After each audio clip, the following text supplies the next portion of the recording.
રાતે અમે તારા બેનું આયા બેઠા હતા. મારા પપ્પાનું નામ જાવેદભાઈ, આમ મારું નામ રૂબીનાબેન જાવેદભાઈ જોડેજા, મારા ઘરવાળાનું નામ તોસી. અમે રાતે અહીંયા બેઠા હતા તારા બેનું, મારા ભાણેજ ને મારા ભત્રીજા મારા પપ્પાને જોવા આવ્યા હતા. અમે બેઠા હતા, આમથી ગાડી પેલા ટુ વ્હીલ નીકળું એમને સીધું ગયું ને એની વાંહે બીજી ગાડી આવીને મારા માથે ફાયરિંગ કરતા ગયા એ લોકો. અમે તો ભાગી ગયા હતા અહીંથી. કેટલા રાઉન્ડ ફાયરિંગ થયા? 8-9 રાઉન્ડ થયા હતા. કેટલા જણા આવ્યા હતા ફાયરિંગ? એમાં 4 એક જણા તો ટુ વ્હીલ લઈને જતો હતો ને, એમાં 3 જણા બેઠા હતા. એક જણો લાકડી ફેરવતો હતો, 2 જણા ફાયરિંગ કરતા હતા. એક ભૈલો ગઢવી અને એક પરિયો ગઢવી. શા માટે ફાયરિંગ કર્યા તમારા છોકરાઓ? અગાઉ અમારે એ લોકો માથાકૂટ અમારા છોકરાઓને થઈ હતી. ભાઈ એવું તો નથી કે અમારા છોકરાઓને થઈ હતી કઈ ગમે. અત્યારે અમારા ઘર અત્યારે મારા પપ્પા આટલા સિરિયસ છે, એ લોકો દવાખાના માટે આવે એમ તો અમે આ લોકોને કીધું હતું કે તમે બોલાવી દો પોલીસને. પણ અમારા પપ્પા જેટલા સિરિયસ હતા કે મારા પપ્પાને લઈને બીજા હોસ્પિટલે જવાનું હતું. તો અમારા ઘરમાં કોઈ છોકરા તો હતા નહીં, તો અમારા નાના છોકરા એવા હતા. આ લોકો એની માટે ફાયરિંગ કર્યા રાત્રે આવી રીતે. હોસ્પિટલ ઉપર ફાયરિંગ થયા છે? હોસ્પિટલ માટે અહીંયા કર્યા હતા.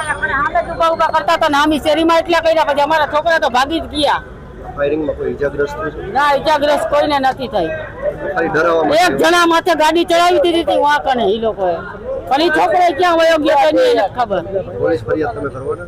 અમે કરવાના હતા પણ અત્યારે અમે કરી નથી. એનું કારણ કે મારા પપ્પા બહુ સિરિયસ છે. મારા પપ્પાને અત્યારે બીજી હોસ્પિટલે લઈ જવાના છે અમારે.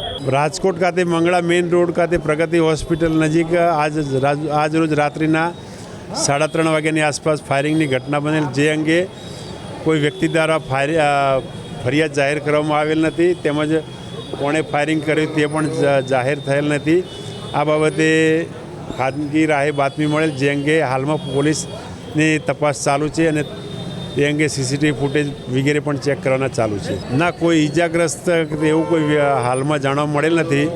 અને ગાડી એક પાણીના ટાંકાની ઉપર ત્યાં ફાયરિંગની હાલમાં એટલે જાણવા મળેલ છે કે તેના ઉપર પાણી રાત્રિના આશરે 3:30 વાગ્યાની આસપાસ. ના, કોઈ કારણસર નહીં. હાલમાં તપાસ તજવીજ ચાલુ જ છે. હજી સીસીટીવી મેં જોયા નથી. હજી હાલમાં પોલીસ જોવાની કાર્યવાહી ચાલુ છે.